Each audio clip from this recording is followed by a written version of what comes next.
Good morning. We're here on the topic of collaborative knowledge building with Esther Tan. Thanks for being with us here today. I'll pass it over to you, Esther. Okay. Yeah, first of all, thank you for attending this webinar. And just let me share screen. I believe you can see my screen now. Yeah? Yes. Okay. I'm going to full screen, like it seems like I can't see you. Okay. Thank you for being here today. And I'm going to take this opportunity to share with you collaborative knowledge building. And before I move on, a little bit about myself. I'm Esther. I'm a researcher with CEL, Center for Education and Learning. My background is in the learning sciences. I obtained a PhD in learning sciences in Munich, University of Munich. And as a learning scientist, I unpack complex learning processes. I analyze, I'm more of a discourse analysis. I did a lot of discourse analysis, process analysis, and in the framework of technology enhanced learning, my main focus are on mobile and seamless learning research. I did a lot of that when I was with the Singapore Future School Project. And knowledge building, we within knowledge building pedagogy into the inquiry-based learning when I was doing the mobile learning trails in the context of Singapore Future School. And I've moved on to look at how multimodal learning and analytics can provide real-time or post-op feedback in knowledge building setting. So this is an ongoing project with the Singapore team at Nanyang Technological University. And of course, I look at a lot on collaborative knowledge construction via concept mapping, with emphasis on interdisciplinary knowledge integration. Okay, now let's look at the webinar outline. What I hope to achieve here in two parts. First, the KB encounter, the knowledge building experience. What is knowledge building and what is not? And why collaborative knowledge building? And what essentially characterizes knowledge building? And in part two, I'll take you through the KB experience. And I would have preferred this to be a workshop, like a face-to-face workshop or half day. So in this webinar, I will bring you through the experience, a kind of like you get a feel of it, how it works in the technological dimension. How do we track and trace students' discourse in knowledge building learning process? So the three questions I like to answer is, how do I design KB learning activities? I assume that most of you here are lecturers, or if not researchers, or you could be both, you're interested in both. As a practitioner and as a researcher, what does KB mean to me? And how do I capture the KB learning process? And for lecturers and teachers alike, I believe you'll be interested to know how I can turn my classroom into a KB community. You can stop me if you have any questions or write in the chat, as Naomi has just explained the process. First of all, the KB encounter, what essentially is knowledge building? So what is knowledge building and what is not? And to this, I have two questions for you. One is collaborative learning knowledge building. Can we equate that any forms of collaborative learning activities will entail some knowledge building? Two, knowledge building has its theoretical premises in constructivism. So can we equate all constructivist learning activities as knowledge building activities? Anyone, any thoughts at this juncture? No? Okay, I will go on to talk about collaborative learning. In one of the papers by Pierre Dillenburg, I think some of you may have heard of this, of him, a very famous scholar in the field of learning sciences. In a review paper, 1999, he actually titled his paper, "What is Collaborative Learning?" And he defines collaborative learning as neither a method nor a tool, but a situation. So collaborative learning is a situation, and where particular forms of interaction among the individuals in the group are expected to occur. I think as teachers, as lecturers, we have that inclination that if we put students together in groups, they collaborative learning will take place, or knowledge co-construction will take place. But it does not always happen. The desired outcomes may not always take place. So, and I also mentioned that knowledge building has its theoretical underpinnings in constructivism.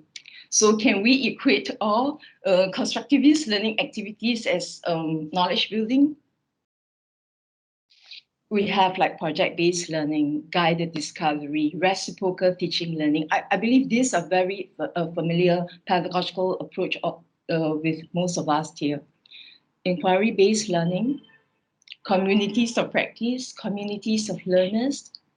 And what essentially is knowledge building? How does it distinguish itself from other forms of collaborative learning or constructive-based learning activities? Knowledge building gives emphasis to ideas, idea-centered progressive discourse. The ideas can be improved, can be advanced, and lead to creation of new knowledge, new theory, or new information. So it has cognitive constructivism as well as social constructivism in it. So that learning is a social construct. And if we look at this, you will see that knowledge building is more than just coming together, learning in groups. So what exactly is knowledge building? Scardamalia and Karl Barata, they are the pioneers of knowledge building. They are the creators. They are the ones who developed the theoretical framework of knowledge building. And knowledge building is a pedagogical approach. So knowledge building is the production of ideas. More than production, a continual improvement of ideas that is of value to the community. More than just the group, but the community. Could be the classroom or even other stakeholders like the parents or cross inter-classrooms. So at the community level, these ideas are of value to them, and the emphasis is what the community accomplishes will be greater than the sum of individual contributions. Here it speaks of synergy at the community level, and it's greater than the sum of random contributions from the individuals. Any question at this point, or any protest, any violent protest? Okay, so what essentially characterizes knowledge building? I want to talk about the 12 KB principles and how these 12 KB principles and the two cognitive and the two dimensions, social cognitive dimension and the technological affordances of knowledge building.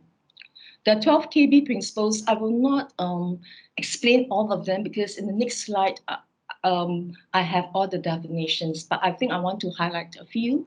And I'm happy to share this PowerPoint presentations with you. I think first and foremost, as I mentioned just now, that knowledge building is idea-centric. It focuses on idea-centric progressive discourse. So we look at real ideas and authentic problems.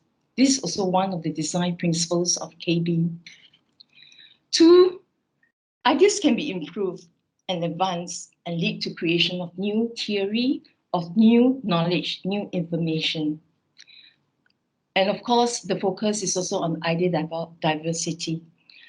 And from this wealth of ideas, we look at how ideas are related to each other, how are they connected to each other, and how can we advance these ideas. The epistemic agency focuses on the learners. We give the onus to the learners, and they are responsible for their own learning. They take charge of their own learning journey. Democratizing knowledge, and that's how it leads to creation of public knowledge. Pervasive knowledge building, I did a lot of this in the Singapore Future School project, And what we did was we have in and out of classroom learning space and context. So pervasive knowledge building simply means that knowledge is not confined to a space or time. So we actually have a before class, before a learning trail and after, and we see how students continue to construct and build on the knowledge that they have acquired or knowledge resources that they gathered during the Singapore River Trail. I'll show you an example of how we do that afterwards here. And rise above is a very important a very important principle of knowledge building. At the rise above stage, the learners synthesize all the knowledge. And one of the scaffolds is putting our knowledge together, blah, blah, blah, blah. I'll show you that afterwards. So rise above is, I would say that it's the highest level of knowledge building, where you can see the knowledge advances and how they're being tied up together. Symmetric knowledge advance that is reciprocal. You give and you take. You give and you get knowledge. That is the concept of symmetric knowledge advance. Knowledge building discourse, I've mentioned that. That is the very important part of knowledge building, the verbal discourse as well as the online discourse. Embedded, concurrent, and transformative assessment, you'll be able to see this when I go on to talk about the KB experience. What do I mean by embedded and concurrent? When you look at the wealth of notes or ideas being gathered, collected by the learners, contributed, and there's analytical tools for them to track their contributions. Constructive use of authoritative sources, that's explanatory. Community knowledge, collective responsibility, that is very important. A lot of focus on collective cognitive agency, shared knowledge. This is the very detailed definition of all the 12 principles. Okay, well, so in sum, what are the dynamics of knowledge building? It focuses on the improvement of ideas for understanding a question or problem. And I mentioned just now, real ideas, authentic problems. So we give students authentic inquiry. Knowledge is situated in the practice of groups. We talk about collective cognitive responsibility. And knowledge is socially constructed, the creation of public knowledge. And this public knowledge can become an object of inquiry and a basis for further knowledge advancement. And I've mentioned just now too in the definition given by Carl Barata and Marlene Scotamalia that knowledge building focuses on the continual creation and advancement of new knowledge. And the last one, knowledge building has a very clear developmental link from childhood education to advanced education and adult knowledge work. Even children as young as grade 1 can be engaged in that knowledge building process with scaffolds, with help, a lot of scaffolding, instructional scaffold from the teacher. Before I go into part 2, I would like to open the floor for some questions. Because it can be very heavy going. It's the conceptual framework and the theoretical premises. Anyone has any burning question, or you think that the KB knowledge building is similar to any other forms of collaborative learning? Anyone has any? Or may I ask, has anybody has knowledge of any? Have you worked with knowledge building activities before? There is one question here in the chat, and that is, knowledge building seems to focus on learning as a process of the group as a whole, while the university wants every individual student to learn. Can you comment on that? The university of, you're referring to this specific university, TU Delft. I think I've mentioned before in the definition of KB that it prizes the community contributions, the synergy. In the Singapore Future School project, we didn't exactly have a control group, but what we did was we have two groups, two experimental groups who went through this KB experience with us. And Singapore being a very exam-oriented society, we look at the results. And those who have undergone this knowledge building learning activities, they deliver better academic results in the sense that the discourse were deeper, the essay writing they were of better quality, because in this project, the Singapore Future School project, we also focus on interdisciplinary knowledge integration, and we have biology, geog, and history at the Singapore River Trail, which I'll come to it shortly. And they were able to write more critically. So that was one remarkable achievement or milestone. And that is also what essentially this Singapore Future School project was about, the 10 C's, communication, collaborative learning, critical thinking, and all that. So if you ask me about individual performance and versus community collaborative learning, I can only speak from the experimentation, the empirical works that there is value in community knowledge. And I would say that Singapore is also a very meritocratic society. It also focuses a lot on individual performance, learning performance, work performance, but there's a lot of value in community knowledge. And it actually strengthens the individual. And you can see that when they come to the Rise Above stage, it was, wow, it was, yeah, it's more than just the individual random contributions. So that's what I can only share from my learning experience. Yeah, not sure if it answers your question. Is there any other issue or any other question? I understand that in Europe, knowledge building is almost unheard of. The Finnish researchers, they actually do some work with knowledge building. They even came up with their own web-based platform. But that was about it. In North America and in Singapore, Singapore has a very strong knowledge building community. If there's nothing, no other questions, I'll move on. Yeah, I don't see any other questions. Okay, all right. I pause because this sharing, apart from, I'm not trying to sell knowledge building. It does have its challenges, as you will see, when I come to the technical dimension of it, but there's a lot of value in this pedagogical approach. That's why I paused. I didn't answer the question fully.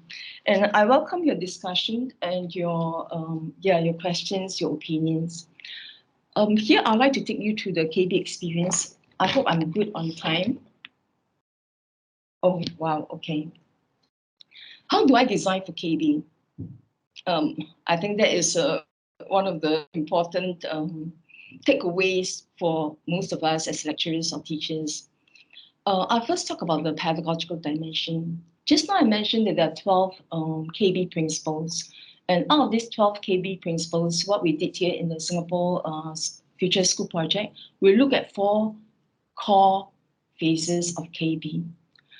Idea diversity, there's idea generation as phase 1. Phase 2, idea connection. And phase 3, idea advancement, related ideas, related concepts. And phase 4 is the rise above, where you synthesize all the knowledge advances. Initially, we started off with stickies and paper like on the walls, because most students they have no experience with KB, and teachers too. So I did a workshop for the students, because it was not easy for them. it's a very new pedagogy, and the focus is on the progressive discourse.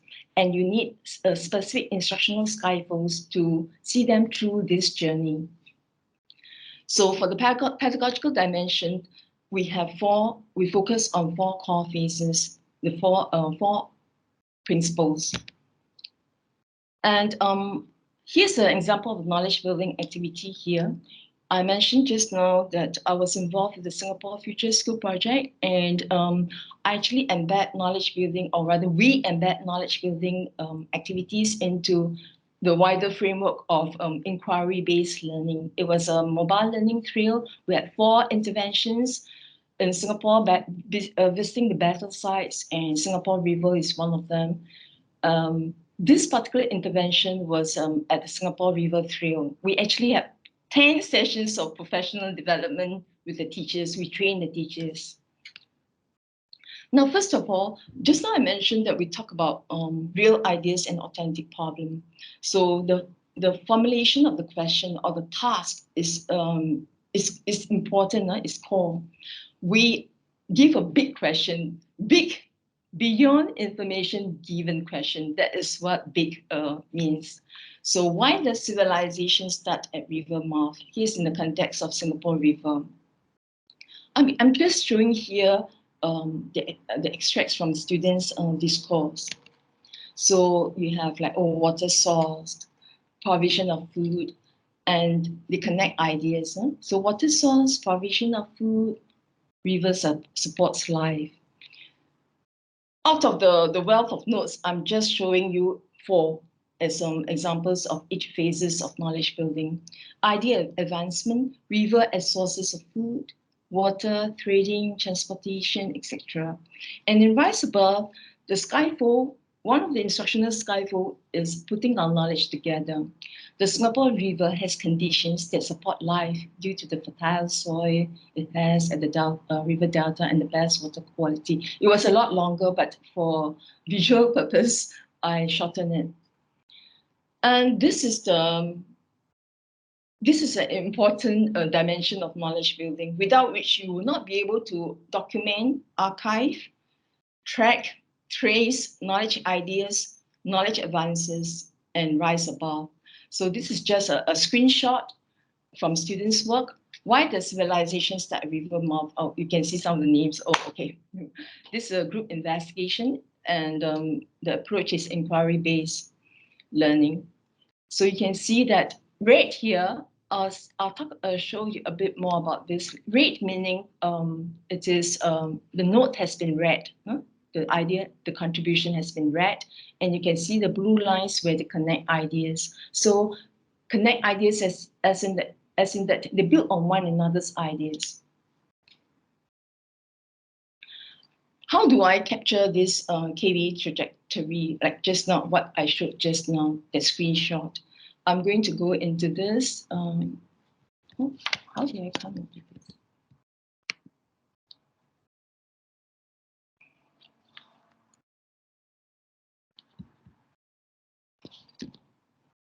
Just let me see.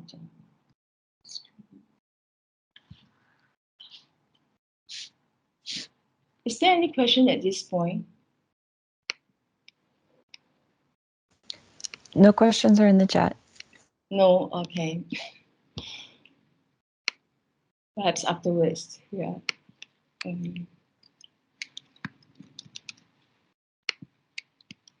This is the web-based platform. In Singapore, all educators, researchers, anyone who is interested to use knowledge building, this platform, they can access this platform.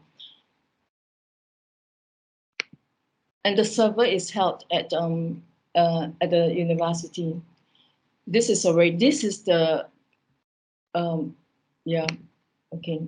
the project that we're looking at. CSCL, Computer Supported Collaborative Learning, New Environment and Assessment Research Project. This is the current project that I'm involved with the Singapore School. And we look at multimodal learning analytics. How can that provide real-time feedback or post-hoc feedback to the teachers and to the students who are working towards a student-facing dashboard and teacher-facing dashboard. This is a mock-up. This is the interface. And just now I mentioned that I paused because there are researchers who are very skeptical, or perhaps yourself now you're looking at, you mean this is the platform? Yeah, there's researchers who are pretty skeptical about this platform.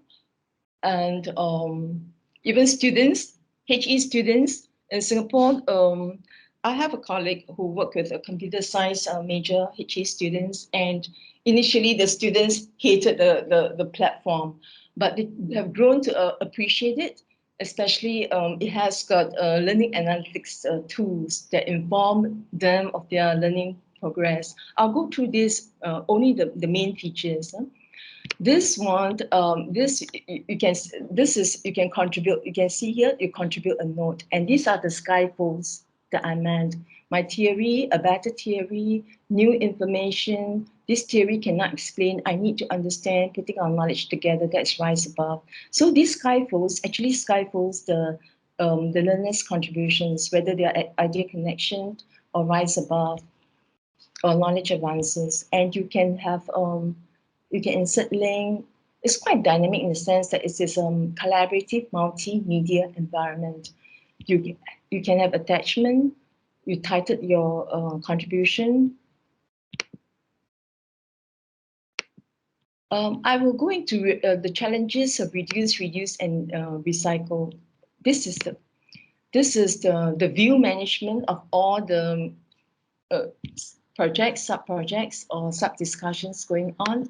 I did this with 3 PhD students, more as a mock-up because it was part of the research project, and we wanted to have collect some data.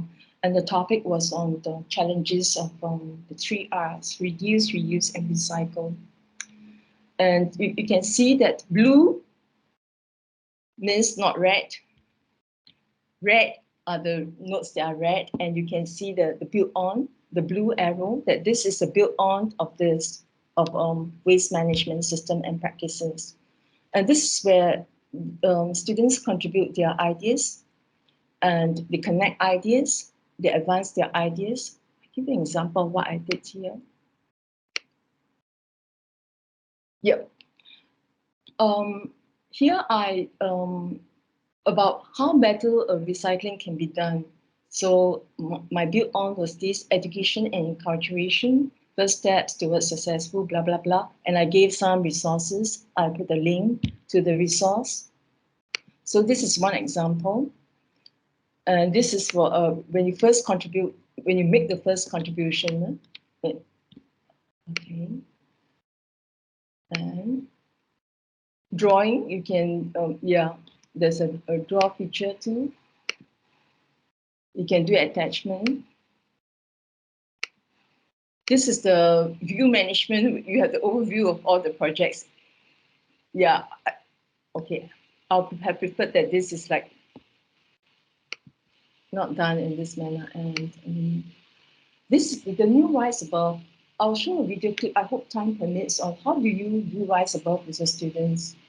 And you can give it a new title, perhaps out of all these notes, and you want to tie up notes together and embed notes of other authors. The authors are, I'm referring to the students, other contributions. I will show you the clip how to do that. These are the links, and yeah, okay. What I want to show you here, this is also important, promising ideas. Yeah, you can tie up all these ideas that as a lecturer or the students themselves, that they deem that you can build on, further advance your knowledge. And one of the features they've added, this platform is ongoing. I mean, as in like there's ongoing improvement. And I heard that there's even a mobile version now. I've not used it yet. It was pretty recent. So in this assessment tools, I give an example of where's the, why am I not seeing it?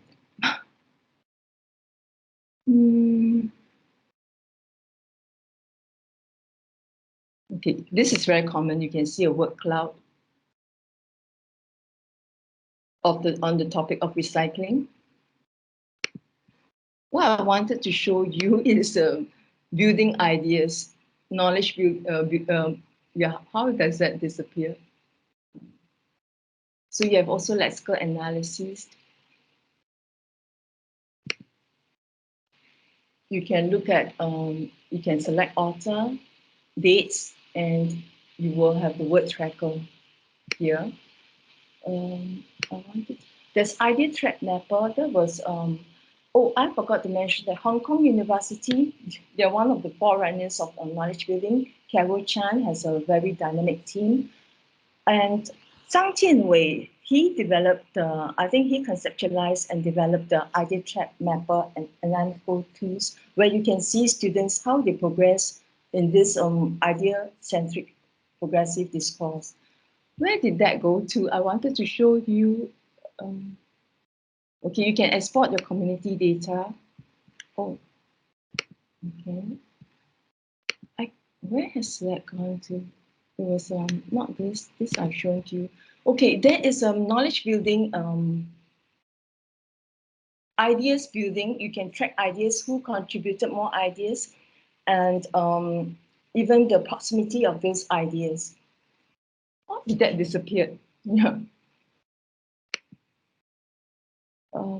Okay, let's go back to our.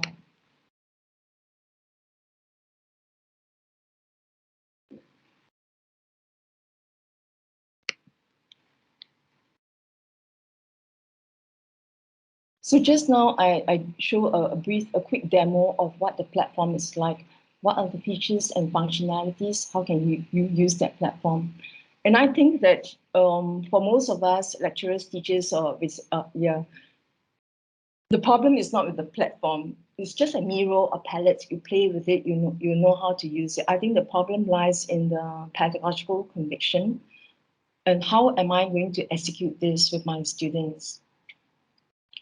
So I have a list of tutorials here. How to work with ideas across notes and views, adding attachment or co-authoring. Time does not permit me to go into this. Also, as I mentioned, this is not I think the crux of this presentation. This is the technological know-how, which I think that most of us do not have problems with that. And what I do want to show you is rise above and references. How do you do that? I think we do have 15 minutes or more than that. This is a short. Now that we've taken a look at how to navigate to Knowledge Forum, how to create different types of notes, and a bit of an introduction to how to organize a Knowledge Forum view, let's take a look at note referencing and rise aboves. So on this front page, I had made use of rise aboves to discuss many different ideas that we've discussed. So we may have mentioned 5 or 10 articles all about fake news. But what I'm going to do in this fake news rise above is I'm going to try to combine all of those ideas to present it at a higher conceptual level. As well as you can see here how we've connected different concepts to one another.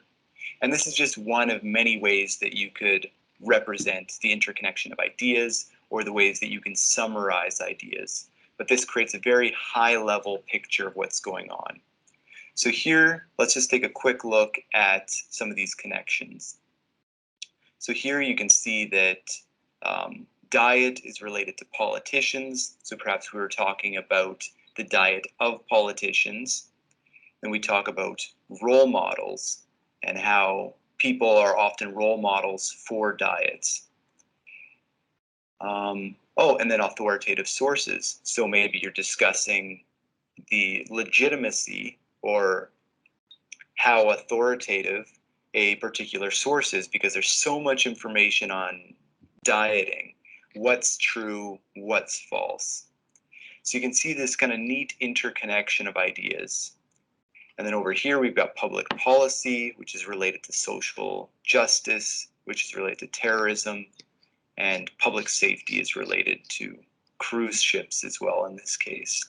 So we can kind of at a very high level talk about what's going on, and this can be a good point for further analysis. But let's see how we constructed this. So I'll just open, let's open politicians. All right, so there's not too much in this one, but you can actually drag notes inside of here. If you have like 5 notes that relate to politicians, then we can put those notes inside of this view. So let's say that we want to build on this or relate something to this politician's concept. So let's just grab part of this first sentence here. So politicians are often world leaders who have an impact on policies and large-scale issues. So I'll just do Control C. You can also right-click and copy on a Windows computer. And I'll close this down. And so what's a concept that relates to politicians? Let's say the economy. So I'll click over here on New Rise Above and type out economy and create. So we'll grab economy over here, and you can see right now it's isolated. So how do I want to relate this? So I can open this up. I can say a little bit about what I know of the economy. So the economy is a model of trade between individuals. Policies have a large impact on the well-being of nations. And then we recalled something about how this related to politicians. So politicians are often world leaders who have an impact on policies at large-scale issues. So you can see here that politicians relates to that idea of policies. So since we pasted that reference in there, we'll go ahead, we'll hit contribute. And I'll just refresh the screen because sometimes the arrows don't show up right away. And we'll scroll back down, and now we've got an arrow connecting the economy to politicians. And so you could use this between any notes. If you see a friend's note who has something that you want to reference, you can copy something out of his note, his or her note, and then paste that into your note, and then you create a connection between them. So feel free to give this a try, and yeah, I hope you have some fun with this. See you in the next video. Yep. That is an example of how Rise Above and references can be done. And as I mentioned, there are many other tutorials that you can look at. I think there are 15 or more. The Promising Ideas too, that's also a very good tutorial, because I think essentially we want to bring our students to a higher level of knowledge building, to go past idea generation and idea connection.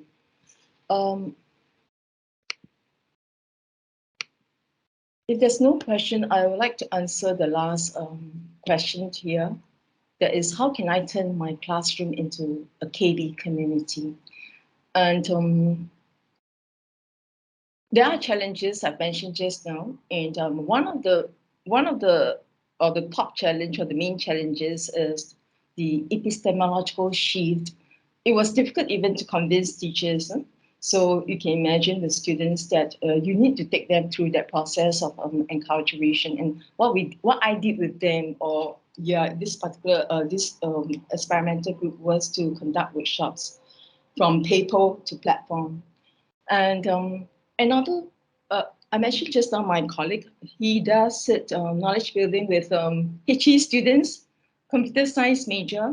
He used a hybrid approach. That is, he has more lecturers, and gradually the lecturers gives ownership to the students, because one of the skeptical or one of the criticism about knowledge building for students who are not familiar with a knowledge building pedagogical approach, they somehow felt that the lecturers were not doing their job, you know. They were there on the knowledge building platform, contributing notes. They were very much by themselves. But this is not so. I think with the younger children, the teachers do come in to provide more scaffolds or even to give comments to their notes. So we actually have to to encourage them into this KB process. And the other challenge is the technological platform, which I've mentioned that the user interface isn't too attractive for most people. And I think I was thinking to myself that probably TU Delft is capable of developing a better platform, but there's also copyright issues. So I want to show. Oh, do we still have time?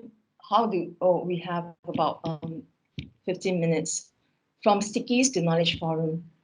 I want to show you how you can gradually turn your classroom into a KB community, even involving other stakeholders.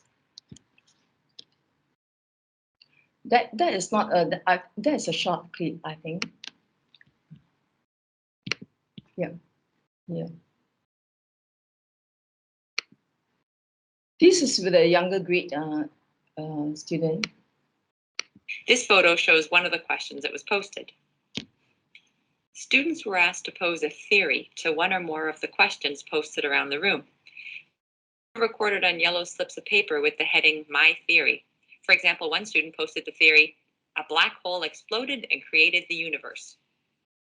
They posted their theories on the bulletin boards around the questions. Next, students were encouraged to seek out evidence that either supported or discounted our theories. Green paper was labeled evidence to support, and red paper was labeled evidence to discount. This color coding helped us to see at a glance which theories seem more promising to pursue. Evidence and theories were linked with colored yarn. Other types of contributions the students could make were blue slips for new wonderings they had as a result of our findings. Pink slips were for making a link or connection to other learning, and purple was to further build on to an existing idea. We used yarn to link the student contributions and to show the progression of each idea. In the bottom right of this photo, you can see the baskets of colored slips the students used to make their contributions. Having to select the appropriate colored slip forced students to be more metacognitive. They had to think what kind of contribution they were making. Students were really engaged in this ongoing exchange of ideas that was evident on the bulletin boards. Ideas were posted for all to see, and students worked with each other's ideas to move our whole class's understanding forward. Our thinking wasn't linear, it went in all directions.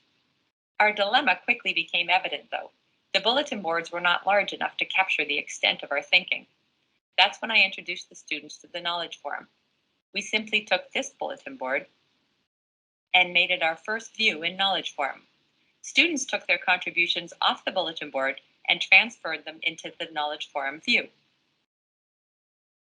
So instead of selecting the colored slips of paper labeled My Theory or Evidence to Support or whatever, they selected the appropriate scaffold support offered in Knowledge Forum. And as manager of the site, I can create whatever scaffolds meet my class's needs.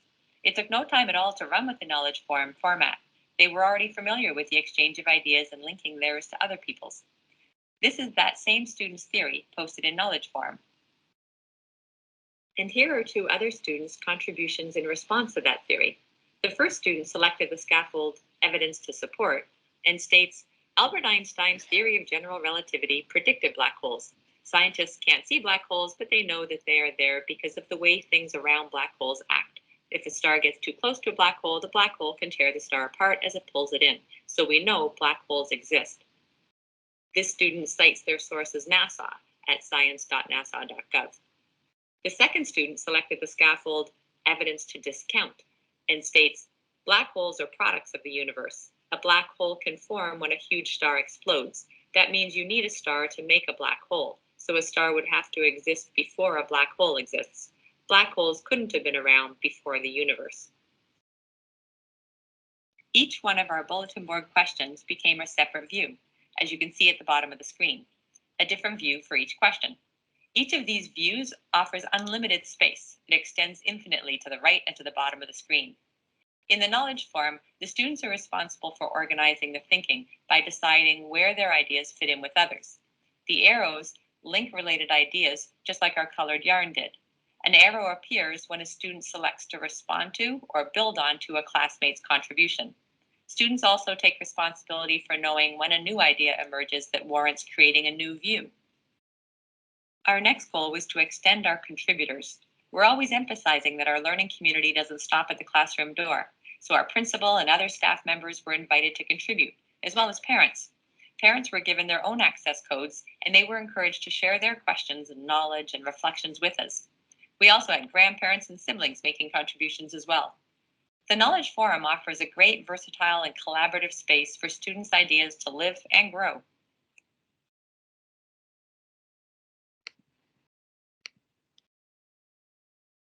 Okay. Yeah.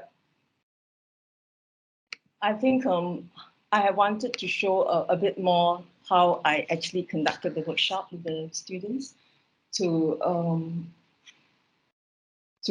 take them from paper to platform because they had quite a struggle.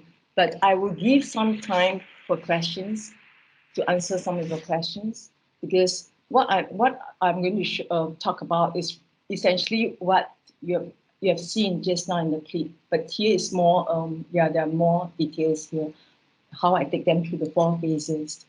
Okay, I'll give the floor to anyone who has questions.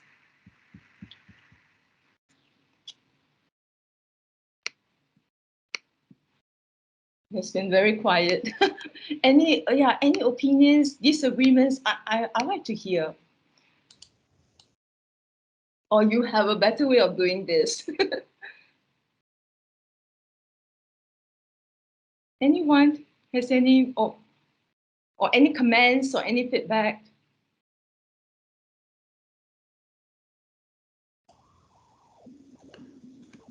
Yes, Esther, perhaps I have a question for you. Thanks for explaining us. My name is Herman. I'm from the Faculty of Architecture.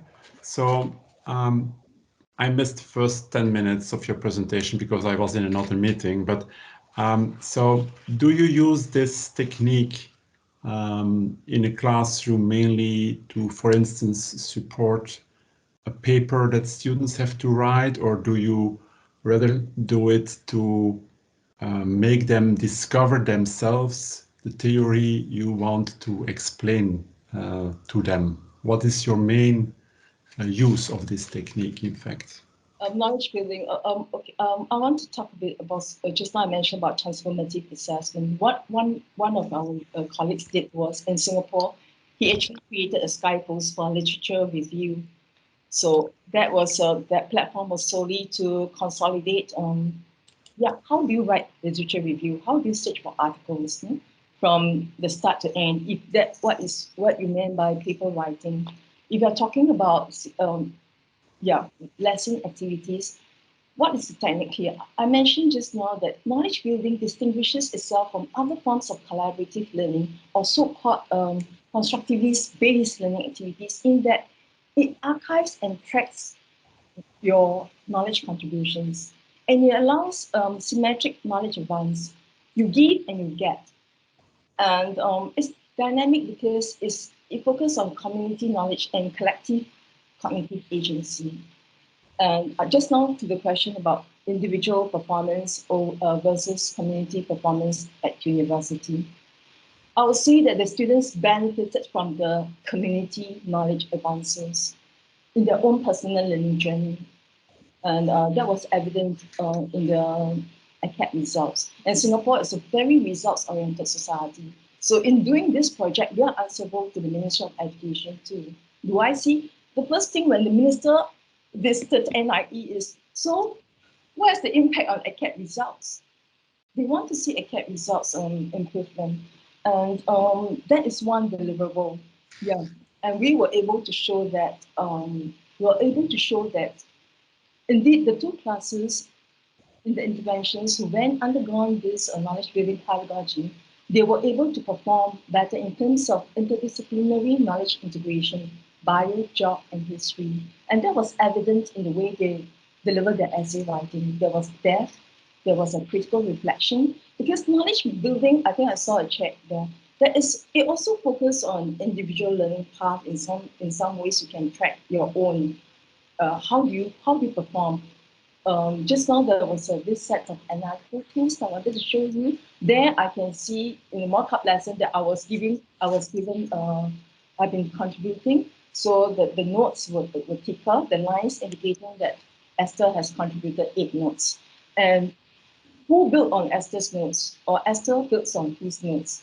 So in this way, it also allow the students to track their own performance in comparison to others, or in comparisons to other groups. And I mentioned just now that we're trying to build a dashboard for teachers. What the teachers see and what the students see, the intergroups, how they are growing, how the ideas are growing. And the last clip that I showed you, that ideas live and grow. So knowledge building, the knowledge program allows the teachers and the students both to see very visually how the ideas have been growing. And I think as scientists, we talk about evidence-based argumentation and reasoning, scientific reasoning, and you allow the students to track those evidences, whether it's a link to a website or to a person. I think that is the dynamic of the knowledge building, the technological dimension. And it is both the social cognitive and the technological dimension, and the 12 principles of KD. If that answers your question about writing a paper together or writing a paper individually, and yet how can I benefit from this collective cognitive responsibility? I think that is the dynamics of it. It is still possible to track individual learning performances apart from group performance. Prof. Louis is the head of the learning sciences, and the Singapore Future School project, one of the follow-up was for translation and scaling up. And one of the challenges was assessment, because parents, the parents say, how can you give a good grade? My child is better. That's every parent's thought. No? My child is better than Aaron. How could my child share the same grade as Aaron? So we look into individual assessment as well as collective assessment, group assessment, and that documentation allows the child to see his own performance with the group, and also the group dynamics and the intergroup dynamics. And you can involve the community, the other stakeholders at the community level, like what you are saying in the pictures, not the parents, even the principal and the school administrators, or industry players for higher education institution. The platform allows you to add groups, contributors. The teacher has full control of that. Any other questions? Let me just take a look at the chat. Oh, okay. Paper writing. There is one question here in the chat, and we can probably use that as our last question because we have 5 minutes left here. There's quite an emphasis on individual learning paths. On top of this being a constructionist approach, how do you ensure that the final mental model of the student meeting or the student meets the requirements learning goals? Sorry. If I understand, Marvin, if I understand you correctly, okay. I did, but I could have gone in depth about designing the learning activities. Of course, when you design the learning activities, I talk about real ideas, authentic problems. If the problem has to be authentic, and perhaps about looking at social technological solutions, and it must align with your learning goals. If I understand your question correctly, how do you ensure that the final mental model of the student meets the requirements and learning goals? We didn't have that challenge because I told you that we have 10 sessions, 10 PD sessions, professional development sessions with the teachers. We co-designed the intervention, the mobile learning trails. I have a teacher background, so it was quite easy for me to engage myself with teachers. So it was co-design with the teachers, and we didn't have the issue that that the learning goals were not met, and quite an emphasis on individual learning paths. I think both, apart from it's more the collective agency towards knowledge advancement, like community effort. In fact, in Singapore, as I just mentioned earlier, I mentioned earlier that we do struggle with the parents who protest against this knowledge building pedagogical approach because they feel that the children shouldn't be sharing the same grade. So what we did was we have like 100%, 30% for peer review, maybe 40% for group work, and another 30% for individual assessment. Not sure if I answer your question about learning paths and meeting learning goals. A lot is nested or rested on the design. So the way you design your learning activities, that is very important. The kind of questions you ask. We have the overarching question, why does civilization start at Rivermouth? Our learning objectives was to have the students go through this, to foster interdisciplinary knowledge integration, biology, geog, and history. And we have all the teachers from the different disciplines we set together. We designed the questions, the tasks, all the learning tasks. And we didn't have this problem at all that what they went through didn't benefit that we didn't see the desired learning outcomes. That was not an issue for us. And I wanted to say that we had the overarching question, why does civilization start at Rivermouth?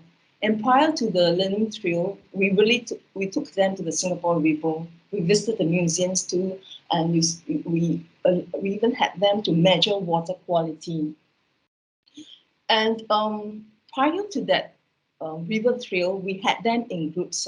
They are in their groups. They actually generated user inquiries. They generated their own inquiries, and their groups like, why was the Clean Singapore River campaign introduced in 1980s? Was there any economic reasons behind that campaign?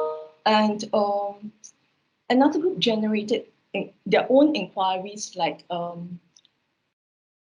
what was that now? Yeah, the past and present of Singapore River.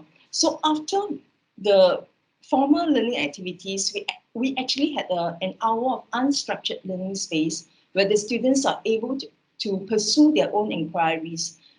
The teachers, we monitor them via apps and the platform. We allow the students to explore, to investigate, to find answers to their self-generated inquiry questions.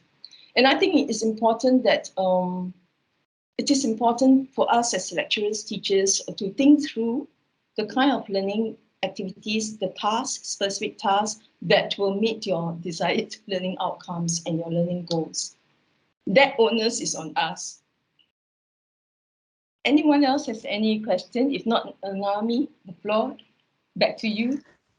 I think we're actually out of time, so I'll at least let everyone know the July 14th webinar is going to be with Uban and Atife, and that will be how to improve communication within intercultural groups. And that was following up from their previous webinar. So thank you, Esther, for being with us here today. We appreciate your time. Thank you very much.